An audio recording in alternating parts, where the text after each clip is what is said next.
Hello friends, welcome back to our channel. So ఎలా ఉన్నారండి? అందరూ బాగున్నారా? అండ్ ఫస్ట్ ఆఫ్ ఆల్ అందరికీ గుడ్ మార్నింగ్ అండి. ఓకేనా? సో ఇక్కడైతే నేను పిల్లల కోసం లంచ్ బాక్స్ అయితే ప్రిపేర్ చేస్తున్నాను అనమాట. అలాగే మార్నింగ్ ఇక్కడ టీ కూడా పెట్టేసుకున్నాను. సో ఇక్కడ వచ్చేసి లంచ్ బాక్స్ రెసిపీ కోసం ఇక్కడ నేను ఫ్రెష్గా రైస్ అయితే ప్రిపేర్ చేస్తున్నాను. ఓకేనా? ఒకవేళ బ్రేక్ఫాస్ట్ కోసం అయితే లెఫ్ట్ ఓవర్ రైస్ ఉంటుంది కదా, నైట్ మిగిలిన రైస్ కూడా ఉంటుంది కదా, అది యూస్ చేసుకోవచ్చు. బట్ లంచ్ బాక్స్ కోసం కదా, సో ఫ్రెష్గా రైస్ అయితే ప్రిపేర్ చేస్తున్నాను. మీరు కావాలంటే కుక్కర్లో కూడా ప్రిపేర్ చేసేవచ్చండి రైస్. ఓకేనా? సో ఇక్కడ రైస్ కుక్ అయిన తర్వాత నేను లంచ్ బాక్స్ రెసిపీ ఈజీగా అండ్ సింపుల్గా క్విక్గా రెడీ అయిపోయేలా ఒక రెసిపీ అయితే షేర్ చేస్తాను. ఓకే అండి. సో ఇక్కడ గ్యాస్ స్టవ్ ఆన్ చేసి కడాయి అయితే పెట్టేసుకున్నాను. ఇప్పుడు ఇందులో 2 టేబుల్ స్పూన్స్ వరకు ఆయిల్ వేసుకోవాలి.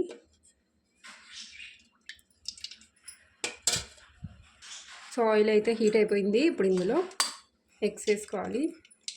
సో ఇక్కడ నేను 3 ఎగ్స్ వేస్తున్నాను. మీరు మీ ఇష్ట ప్రకారం వేసుకోండి, ఎక్కువ తక్కువ కూడా చేసుకోవచ్చు. సో టైం లేనప్పుడు స్కూల్కి పిల్లలకి ఇలా చాలా ఈజీగా తొందరగా అయిపోతుందండి.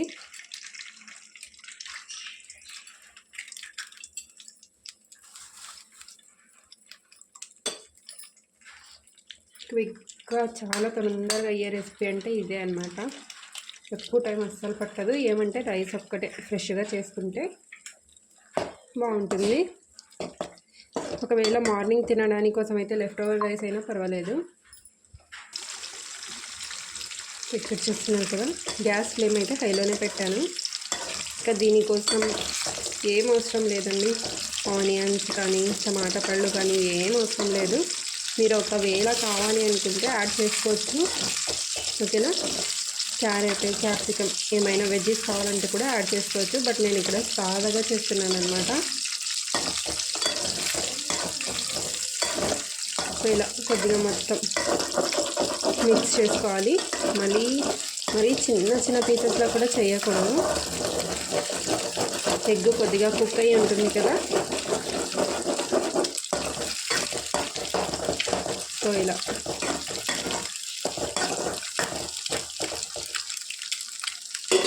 టూ డేస్ నుంచి కర్నూలులో చాలా ఎక్కువగా ఉందండి చలి. మరి మీరున్న ప్లేస్లో ఎలా ఉందో కామెంట్ చేయండి. ఇప్పుడు ఇందులో కొద్దిగా కరివేపాకు,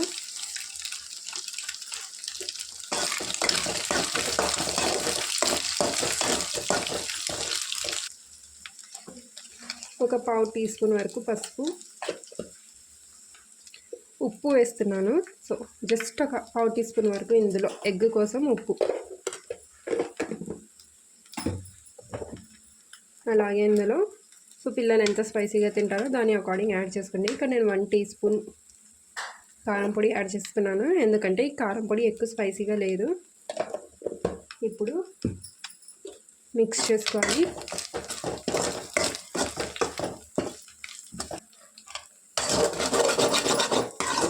సో కారం పొడి వేసాను కదా,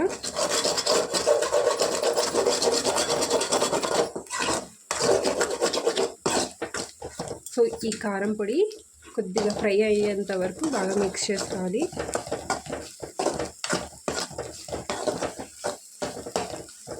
ఓకే అండి. సో ఇలా మిక్స్ అయిన తర్వాత మనం రైస్ ఆల్రెడీ చేసి పెట్టుకున్నాం కదా, అది యాడ్ చేసుకోవాలి ఇందులో. ఓకే అండి. సో ఇలా రైస్ ఎంత కావాలో అంత యాడ్ చేసుకున్నాను. ఇప్పుడు ఈ రైస్కి తగినంత ఉప్పు ఇందులో యాడ్ చేసుకోవాలి. సో ముందు మనం జస్ట్ ఎగ్ కోసం వేసుకోవాలి ఉప్పు, తర్వాత రైస్ని బట్టి ఉప్పు యాడ్ చేసుకోవాలి. మనం ఎగ్గులోనే ఉప్పు ఎక్కువ వేసామనుకోండి, ఎగ్గులోనే ఎక్కువ అయిపోతుంది అనమాట సాల్ట్. అందుకనే ఎగ్ది మాత్రం సపరేట్గా వేసుకోవాలన్నమాట. రైస్కి ఎగ్కి సపరేట్గా వేసుకుంటే టేస్ట్ అనేది సరిపోతుంది. ఓకేనా? సో ఇప్పుడు బాగా మిక్స్ చేసుకోవాలి. సో ఇలా టైం లేనప్పుడు ఇలా చేసేయండి. ఓకేనా? చాలా సింపుల్గా అండ్ చాలా క్విక్గా అయిపోతుంది.